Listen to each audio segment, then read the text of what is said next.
Hello friends, नमस्ते। कहते हैं किसी भी देश में यदि बड़ा बदलाव करना हो तो सर्वप्रथम उस देश की शिक्षा नीति को बदलना चाहिए। और इसी के अंतर्गत भारत सरकार के मानव विकास मंत्रालय ने 34 साल बाद शिक्षा का सिलेबस चेंज किया है। तो आइए अब हम भारत में हुए शिक्षा पद्धति के बदलाव को बताते हैं। तो अब तक भारत की स्कूली शिक्षा व्यवस्था 10+2 में विभाजित थी, जिसके लिए बदलकर 5+3+3+4 में कन्वर्ट कर दिया गया है।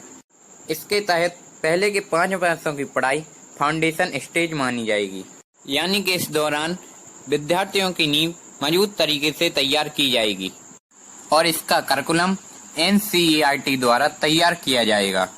और इसी में प्री प्राइमरी के 3 वर्ष और पहली दूसरी कक्षा का 1-1 वर्ष शामिल किया जाएगा। और इसके तहत बच्चों में खेलकूद और अलग अलग गतिविधियों के साथ पढ़ाई कराई जाएगी। इसके बाद अगले 3 साल अर्थात तीसरी से लेकर 5वीं तक के सभी छात्रों को भविष्य के लिए तैयार किया जाएगा। इसके तहत विद्यार्थियों का परिचय विज्ञान, गणित, कला, सामाजिक विज्ञान आदि विषयों से कराया जाएगा।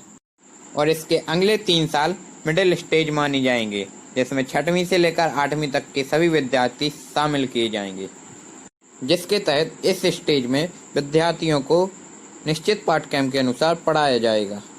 और 9th से लेकर 12th तक के विद्यार्थियों की इस फॉर्मेट की 4 वर्षों वाली लास्ट स्टेज होगी, जिसमें विद्यार्थियों के लिए किसी भी विषय पर गहरी समझ पैदा की जाएगी और उनकी विश्लेषण क्षमता को बढ़ाया जाएगा। लेकिन अब सबसे महत्वपूर्ण बात यह है कि स्कूलों में पहले की तरह स्ट्रीम सिस्टम नहीं होगा।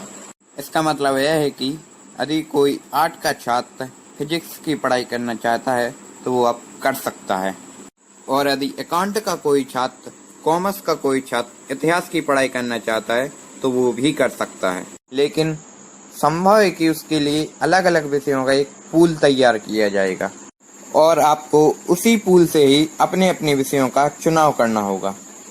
दूसरी महत्वपूर्ण बात यह है कि अब 5वीं तक के विद्यार्थियों के लिए उनकी मातृभाषा, राष्ट्रीय भाषा और स्थानीय भाषा में ही पढ़ाई कराई जाएगी, अर्थात अब अंग्रेजी भाषा में पढ़ाई की अनिवार्यता नहीं रहेगी।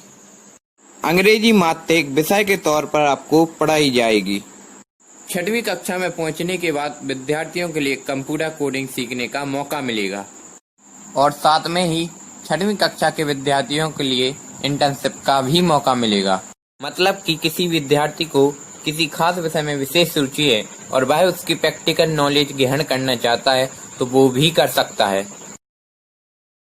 अब 9वीं से 12वीं तक के सभी छात्रों की परीक्षा सेमेस्टर के आधार पर होगी। एक साल में 2 सेमेस्टर होंगे और हर 6 महीने में एक परीक्षा होगी और दोनों सेमेस्टर के अंकों को जोड़कर फाइनल मार्कशीट तैयार की जाएगी। एक महत्वपूर्ण बात यह भी है कि स्कूल और उच्च शिक्षा संस्थानों में संस्कृत भाषा को भी बढ़ावा दिया जाएगा। साथ ही संस्कृत के विश्वविद्यालयों में अलग अलग विषयों की पढ़ाई संस्कृत में कराई जाएगी।